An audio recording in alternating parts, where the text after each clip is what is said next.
ನಮಸ್ಕಾರ. ಸದಾನಂದ ಭಾವನೆ ಯೂಟ್ಯೂಬನಿಗೆ ಸ್ವಾಗತ ಸುಸ್ವಾಗತ. KPID ಆ್ಯಕ್ಟ್ದಿಂದ ಠೇವಣಿದಾರರಿಗೆ ನಷ್ಟ ಆಗ್ತಾ ಇದೆ, ಸರಿಯಾದ ವೇಳೆಯಲ್ಲಿ ಠೇವಣಿ ಬರ್ತಾ ಇಲ್ಲ ಅಂತೇಳಿ ಲಾತೂರ್ ವಕೀಲರು ನಮ್ಮ ಜೊತೆ ಮಾತಾಡಿದ್ದಾರೆ. ಅವರು ಕಾನೂನುಬದ್ಧವಾಗಿ ಮಾತಾಡಿದ್ದಾರೆ. ಇಲ್ಲಿ ಸಂಗೊಳ್ಳಿ ರಾಯಣ್ಣ ಮತ್ತು ಗಜರಾಜ್ ಭೀಮಾಂಬಿಕೆ ಇಲ್ಲೇನು KPID ಆ್ಯಕ್ಟ್ ಪ್ರಕಾರ ಏನು ನೋಂದಣಿ ಆಗಿತ್ತು, ಅಂದರೆ ಏನು ತಕರಾರು ಅರ್ಜಿ ಆಗಿತ್ತು, ಅಂದರೆ ಕಂಪ್ಲೇಂಟ್ ಆಗಿತ್ತು, ಅರೆಸ್ಟ್ ಆಗಿದ್ದರು. ಆ ಒಂದು ಕಾಡಿನಲ್ಲಿ ಅದರ ಇನ್ನುವರೆಗೆ 10 ವರ್ಷ ಆಯಿತು, 10 ರೂಪಾಯಿ ಕೂಡ ಠೇವಣಿದಾರಿ ಸಿಕ್ಕಿಲ್ಲ. 80 ಕೋಟಿ ಅವರು ಕೊಡಬೇಕಾಗಿದೆ. ಈಗಾಗಲೇ 350 ಕೋಟಿ ಇನ್ನೂ ಬರಬೇಕಾಗಿದೆ. 7 ಆಸ್ತಿಯನ್ನು ಅಷ್ಟೇ ಜಪ್ತು ಮಾಡಿಕೊಂಡಿದ್ದಾರೆ. ಉಳಿದದ್ದು ಅದು ಕೂಡ ಹಾಗೆ ನಿಂತಿದೆ. ಸೇಬಿ ಅವರ ಎಂಟ್ರಿ ಆಗಿದ್ದರಿಂದ ಈ ಸಂಗೊಳ್ಳಿ ರಾಯಣ್ಣ ಏನು ಆನಂದ ಅಪ್ಪಗಳಿದ್ದಾರೆ, ಅವರಿಗೆ ತೊಂದರೆ ಆಯಿತು ಅಂತ ಹೇಳ್ಬೋದು. ಆದರೆ KPID ಆ್ಯಕ್ಟ್ ರದ್ದಾಗಲೇಬೇಕಂತ ಲಾತೂರ್ ವಕೀಲರು ಹೇಳಿದ್ದಾರೆ. ಅವರು ಕೂಡ ಈ ಸೇಬಿ ರೂಲ್ಸನ್ನು ಫಾಲೋ ಮಾಡಿರಲಿಲ್ಲ, RBI ರೂಲ್ಸನ್ನು ಫಾಲೋ ಮಾಡಿರಲಿಲ್ಲ. ಆದರೆ ಸೊಸೈಟಿ ಆ್ಯಕ್ಟ್ದಿಂದ ನಡೆಸ್ತಾಯಿದ್ರು ಸಂಗೊಳ್ಳಿ ರಾಯಣ್ಣ. ಆದರೆ ಇಲ್ಲಿ ನೀಲನವರ ಪಕ್ಕದಲ್ಲಿ ಸೊಸೈಟಿ ಆ್ಯಕ್ಟೂ ಇರಲಿಲ್ಲ, ಸೇಬಿನೂ ಇರಲಿಲ್ಲ, ನಂತರ RBI ಗೈಡ್ಲೈನ್ಸು ಇರಲಿಲ್ಲ. ಆದರೂ ಕೂಡ ಅವ್ರಿಗೂ ಕೂಡ ಜಾಮೀನು ಸಿಕ್ಕಿದೆ. ಇರಲಿ, ಇಲ್ಲಿ ಡಿಪಾಸಿಟ್ರಿಗೆ ಏನಾದರೂ ಲಾಭ ಆಗಬೇಕಾದ್ರೆ ಕಾನೂನು ಹೋರಾಟ ಮಾಡಲೇಬೇಕು. ಅಧಿವೇಶನದಲ್ಲಿ ನಾವು ಹೋರಾಟ ಮಾಡ್ತೇವೆ, ಪತ್ರಗಳನ್ನು ನಾವು ಸಲ್ಲಿಸ್ತೇವೆ.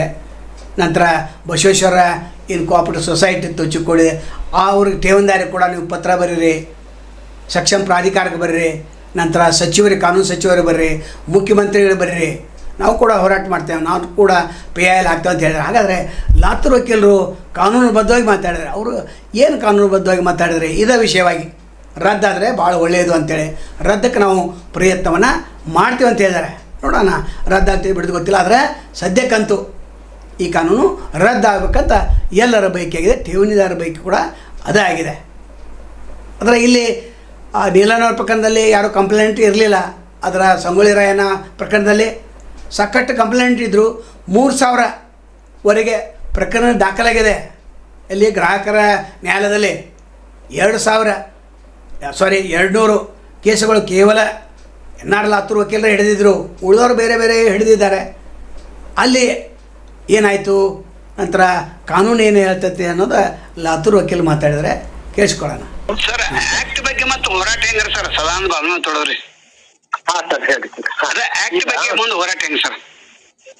ಈಗ ಅದೇ ಇಲ್ಲ, ಎಲ್ಲಾ ಕಡೆಯಿಂದ ಈಗ ಮನವಿ ಸಲ್ಲಿಸುದು, ಆಮೇಲೆ ಠೇವಣಿದಾರದು ಪ್ರತಿಭಟನೆ ಮತ್ತು ಈಗೇನು ಅಧಿವೇಶನ ಬರ್ತದಲ್ಲ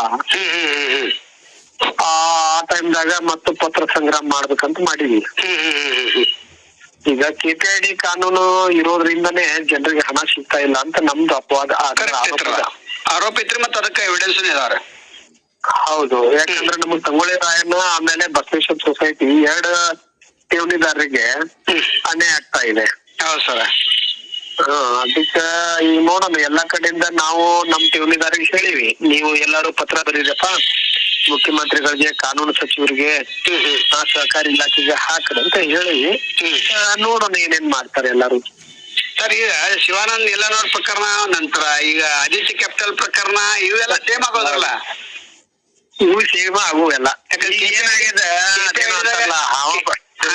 KPIDದಾಗ ನಾವು ಅದಿ ಹಾಕಿದಾಗ ಆಗಿತ್ತು.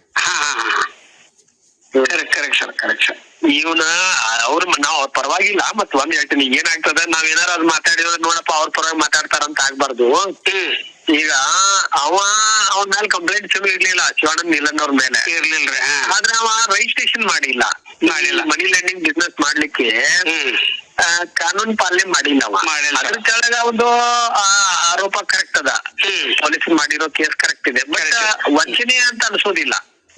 ವಂಚನೆ ಅನ್ಸಂಗಿಲ್ರಿ. ಅವ ಗ್ರಾಹಕರಿಗೆ ವಂಚನೆ ಮಾಡಿಲ್ಲ, ಕಾನೂನು ಉಲ್ಲಂಘನೆ ಮಾಡಿದ. ಕಾನೂನು ಉಲ್ಲಂಘನೆ ಅಂತಂದ್ರೆ ಏನು, ರಿಜಿಸ್ಟ್ರೇಷನ್ ಮಾಡ್ಬೇಕಾಗಿತ್ತು ಈ ಬಿಸ್ನೆಸ್ ಮಾಡ್ಲಿಕ್ಕೆ. RBI ಅಥವಾ ಸೇಬಿದು, RBI ರಿಜಿಸ್ಟ್ರೇಷನ್ ಆಗಿರ್ಬೋದು, ಸೇಬಿ ಆಗಿರ್ಬೋದು, ಅಥವಾ ಇಲ್ಲೇ ಸೊಸೈಟಿ ಆಕ್ಟ್ ಕೆಳಗ ಇಲ್ಲಿ ರಿಜಿಸ್ಟ್ರೇಷನ್. Correct sir. ಹೋಗಿ ಅದನ್ನ ಮಾಡಿಲ್ಲ ಅಷ್ಟೇ. ಉಳಿದ ಅವನ ಪರವಾಗಿ ಏನ ಅಂದ್ರ ಅವನ ವಿರುದ್ಧ ಏನ್ ಆರೋಪಗಳು ಇಲ್ಲ. ಸರ್ ಇದನ್ನ ನಮ್ಮ ವಾಟ್ಸಪ್ ಇದು ಫೇಸ್ಬುಕ್ ದಲ್ಲಿ ಮತ್ತು ಇದರಲ್ಲಿ ಹಾಕ್ಬೋದ್ರಲ್ಲ ನಮ್ಮ ಯೂಟ್ಯೂಬ್ ದಲ್ಲಿ ನಿಮ್ಮ ಧ್ವನಿಯನ್ನ ನೋಡಿದೀನಿ ನಾನು ನಿಮ್ದ. ಹೌದು ಹಾಕ್ಬೋದು. ನಾನು ಕೇಳ್ತೀನಿ ನಿಮ್ದು ಎಲ್ಲಾ ಇದನ್ನ ನೋಡ್ತಾ ಇದ್ದೀನಿ, ಸಂಚಿಕೆ ನೋಡಿದೀನಿ ನಾನು. Right sir. ನಮಸ್ಕಾರ ಸರ್. ನಮಸ್ಕಾರ ಸರ್. ನಮಸ್ಕಾರ.